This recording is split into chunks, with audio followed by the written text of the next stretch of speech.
Gracias.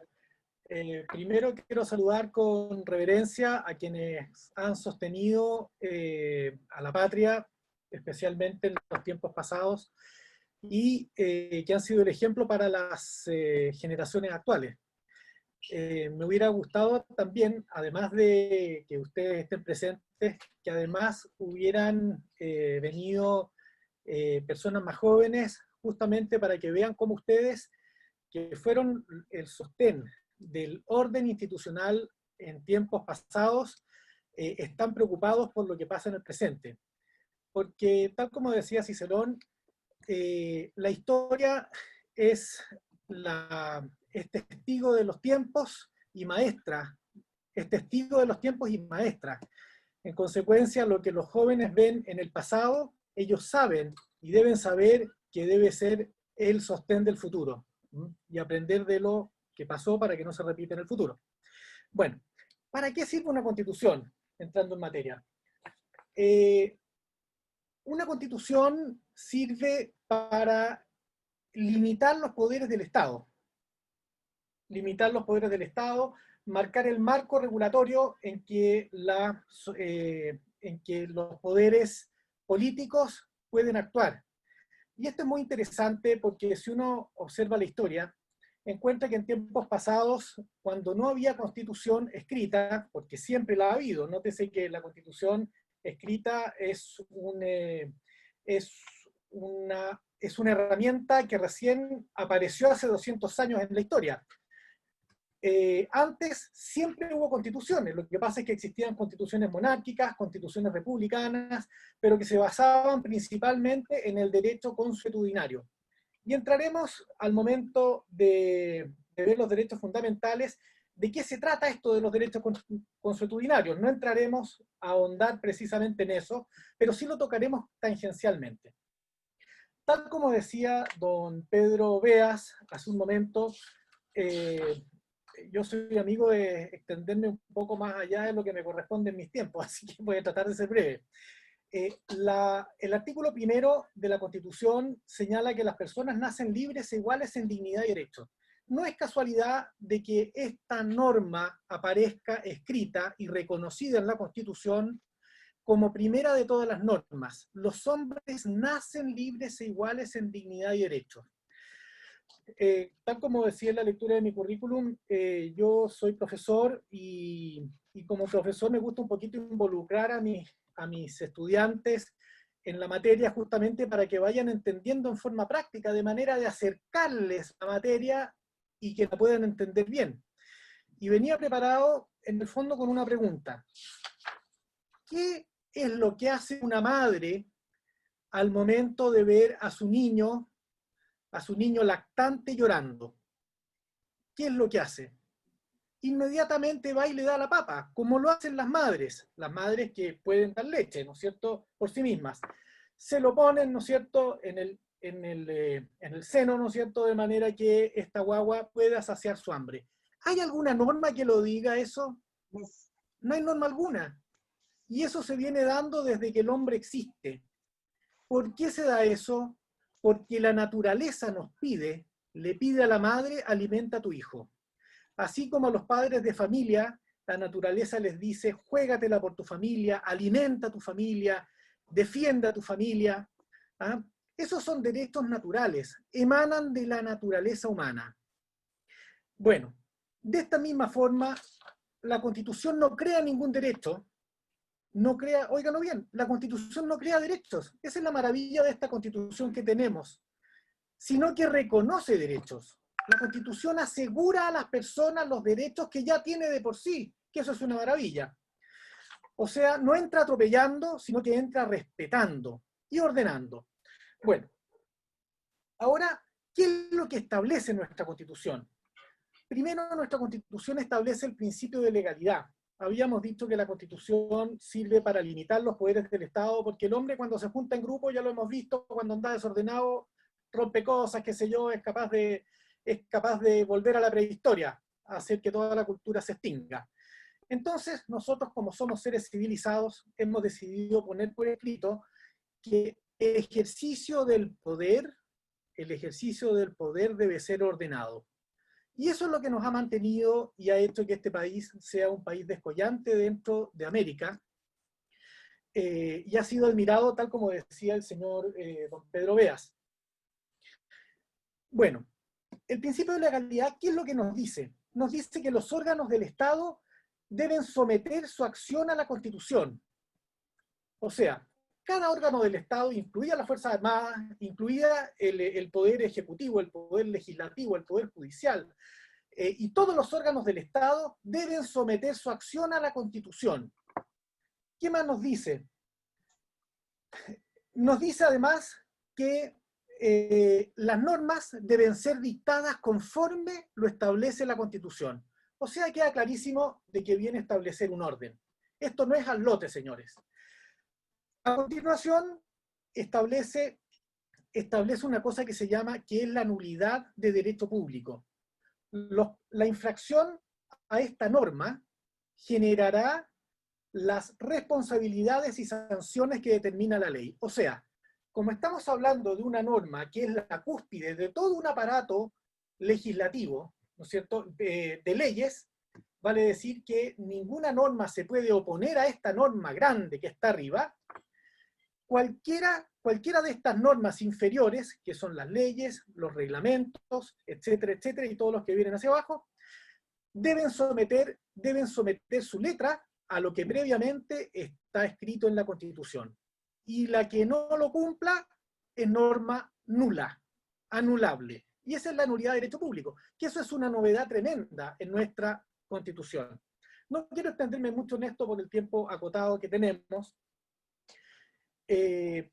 Además, establece este mismo principio de legalidad, que los órganos del Estado actúan válidamente previa investidura regular de sus integrantes. O sea, aquí no se trata de que cualquiera llega y se toma el poder, ¿no es cierto? Es un señor que sale de la calle, qué sé yo, y lidera una banda de cuatreros, digamos, y ese toma poder y por tanto debe ser reconocido. No. Toda persona que ejerza algún cargo público debe ser previamente investido conforme la misma Constitución y la ley establece. Ese es un principio de orden fundamental. Y además establece que ninguna de las magistraturas y ningún grupo de personas puede atribuirse facultades que no estén establecidas por la Constitución. ¿Y cuál es la importancia de esto? Esto significa que las personas que ejercen cargo público deben actuar de acuerdo a lo que la ley les manda. No pueden innovar, no pueden crear situaciones que no estén previamente descritas dentro de su gama de obligaciones. ¿Se entiende? Solamente pueden actuar en cuanto les está ordenado y posibilitado a actuar de esa forma. Y hay otro principio, que no pueden repetir su acto una vez que está hecho, pero eso ya es un tema secundario. Bueno, de eso se trata, a grosso modo, el principio de la legalidad. Luego, ¿qué más establece nuestra Constitución? Y aquí viene la sabiduría del legislador al momento de establecer los derechos fundamentales del artículo 19. Y aquí es donde caemos nuevamente en el derecho natural. La Constitución no viene a imponernos cosas, no. La Constitución lo que hace es decir claramente en el artículo 19, la Constitución asegura a todas las personas. O sea, nosotros ya nacemos. Esa guaguita ya nació con su derecho a ser alimentada, y la madre ya nació con el derecho a poder alimentar a su guaguita. No necesita que alguien le diga o que una norma se lo diga. Eso es lo que asegura, es una explicación, digamos, para entender lo que asegura nuestra Constitución. Y de ahí tenemos el derecho a la vida. La Constitución asegura a todas las personas, primero, el derecho a la vida. Primero vivimos y después viene todo. Primero vivir y después ejercer los derechos, ¿verdad? Porque una persona que está muerta ya lamentablemente no puede ejercer derechos. Los que lo suceden serán los que retoman, los que reciben los derechos que esa persona dejó vacantes. Entonces, el derecho a la vida es lo primero de todo. Y a la integridad física y psíquica. Esto es muy importante porque es una innovación de nuestra Constitución que no había sido vista en otra Constitución, y fue puesta fue puesta porque se entendió que la vida psíquica de la persona es tan importante como la vida física. Por tanto, la salud mental es tan importante como la salud corporal. ¿Mm? Luego tenemos la libertad de expresión. Todos aquí podemos hablar, comentar lo que queramos, porque la Constitución nos lo asegura, no nos lo crea. Ya vemos que en otras constituciones, por ejemplo en la Constitución venezolana, ¿no es cierto?, ya nadie puede No. nadie puede expresarse, cierran los medios de comunicación, en fin, y ellos tienen una visión del hombre que les niega el alma, ¿no es cierto? Y el hombre como individuo, como persona, no existe. Por tanto, yo puedo matar a otro, digamos, y eso no tiene sanción, porque mientras no mate a la sociedad no voy a estar cometiendo delitos. Y por eso matan gente, qué sé yo, y son noticias bastante recurrentes en ese país. Y yo en particular, en el ejercicio de la profesión, he recibido a venezolanos, ¿no es cierto?, que con gran congoja y angustia me han comentado cómo es la vida de sus parientes que quedaron allá, baleados, perseguidos, maltratados, en fin. Ese es un tema que da para largo, ¿verdad? Tenemos el derecho de propiedad. Nosotros tenemos un derecho natural y nos apropiamos de las cosas a través de nuestro trabajo. Y eso es así, y es lo que Dios quiere, y es lo que la naturaleza nos exige, porque de otra forma simplemente no podemos vivir. El que no tiene aquello que le da, que le sustenta su mantención, simplemente puede llegar a morir, ¿verdad? Entonces el derecho de propiedad es un derecho fundamental que está reconocido y protegido por nuestra Constitución. El derecho a emprender. Si alguien tiene una idea que sea brillante y dice yo voy a importar tal cosa, o voy a fabricar tal cosa, o voy a enseñar tales materias, lo puede hacer. ¿Por qué? Porque esta Constitución, que es una maravilla de Constitución, le reconoce este derecho. Nosotros podemos estar aquí manifestando nuestro pensamiento, y ustedes pueden estar oyendo las palabras, espero que no sean muy lateras, de este expositor, gracias a nuestra libertad de expresión, y también podríamos decir que también a aquellos que no lo conozcan están ejerciendo su derecho a ser educados para el caso de que estén aprendiendo de estas palabras y de las que vienen a continuación.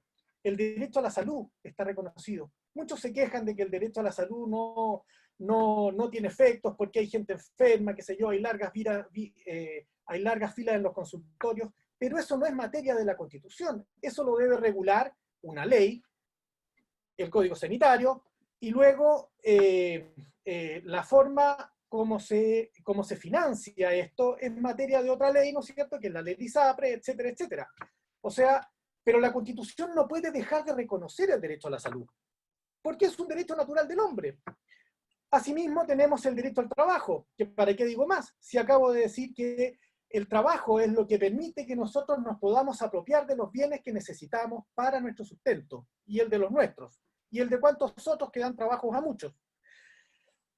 La seguridad social, lo mismo, ¿no es cierto? Aquellos que ya le han aportado al país con su trabajo, también deben recibir un sustento producto de su propio trabajo, y en eso está la ley de AFP, que es perfectible, todo lo que se quiera.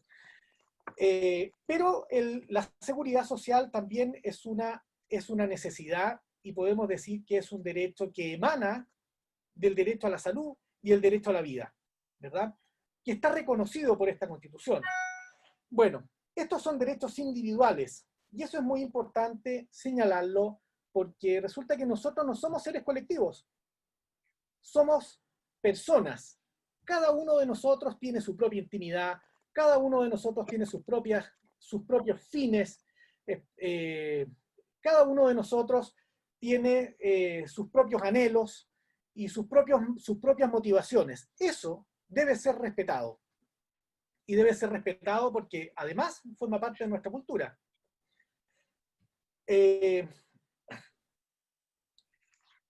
Bueno, todos esos derechos están reconocidos y protegidos a nivel constitucional. ¿Por qué digo protegidos? porque la mayoría de estos derechos están protegidos por dos acciones constitucionales.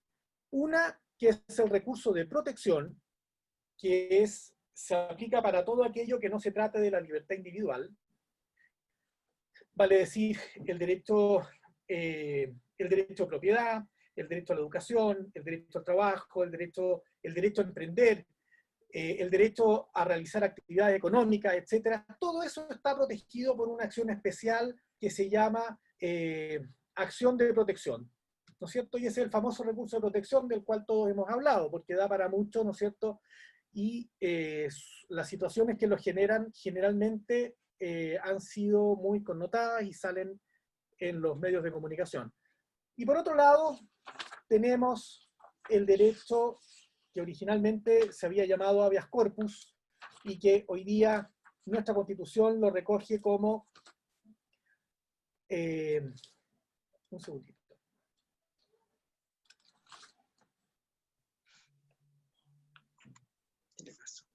Ya.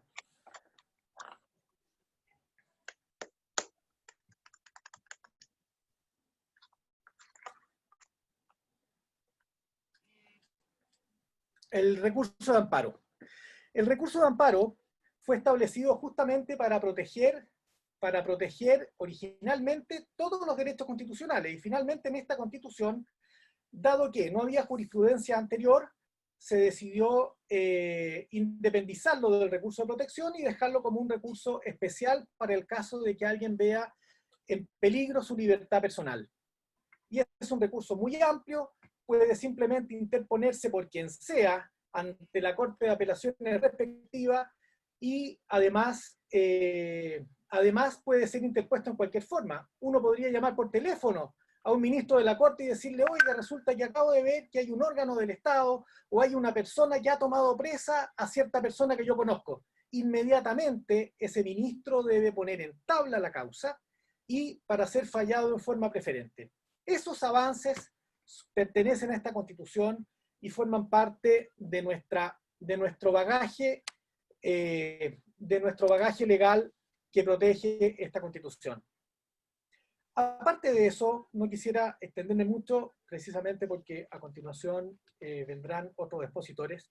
Existen ciertos contrapesos para garantizar que ninguna de las autoridades se exceda en sus competencias, y se han creado ciertos organismos que no son espontáneos, sino que la experiencia jurídica y la experiencia social nos ha enseñado que son necesarios estos órganos justamente para que las autoridades no se sobrepasen en el ejercicio de sus funciones.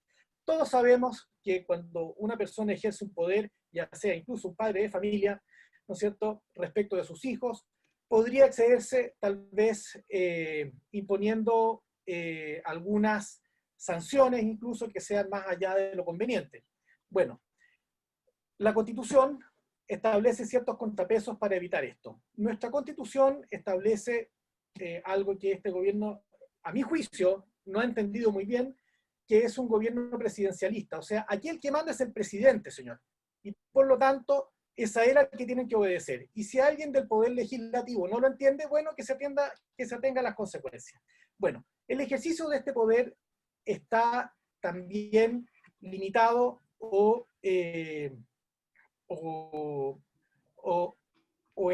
es sujeto paciente de la fiscalización de la Cámara de Diputados a través de diversos medios.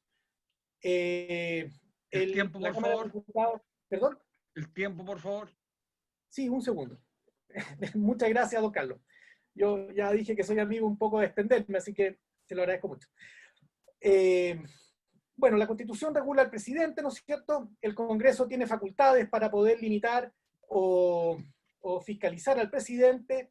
El Poder Judicial, a través de los procesos judiciales, también puede fiscalizar algún exceso que se haya cometido. Y también existe algo muy importante que es el Tribunal Constitucional. No quiero dejar de mencionarlo porque el Tribunal Constitucional es gravitante para evitar que se dicten normas que excedan las potestades reconocidas y otorgadas por la Constitución. Ese es el Tribunal Constitucional.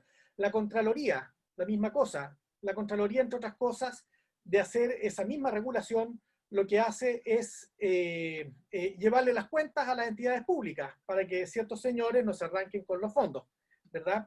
Y ni tampoco hagan mal uso de los fondos públicos, sino en cuanto ellos han sido destinados por el presupuesto anual de la Nación. El Ministerio Público, la misma cosa, está regulado. La autonomía del Banco Central es lo que nos ha hecho hasta este momento poder mantener una economía sin inflación y con un crecimiento técnicamente regulado y que ha hecho este país muy grande. Así que sería un grave error, un error pero garrafal, eliminar la autonomía del Banco Central. Bueno, como se ve a través de las normas que yo he mencionado brevemente, nadie tiene el poder absoluto en este país. Muy bien. La Constitución constituye una limitación racional al poder de las autoridades públicas y ya vemos que eso es necesario. Ahora hay un debate que se va planteando y que está en los medios de comunicación al momento de soltar la mano por parte del Poder Ejecutivo a esta Constitución por las presiones que todos conocemos, digamos, y que no son comprensibles por muchos de nosotros. Y nos han puesto en la disyuntiva de si aprobamos o rechazamos.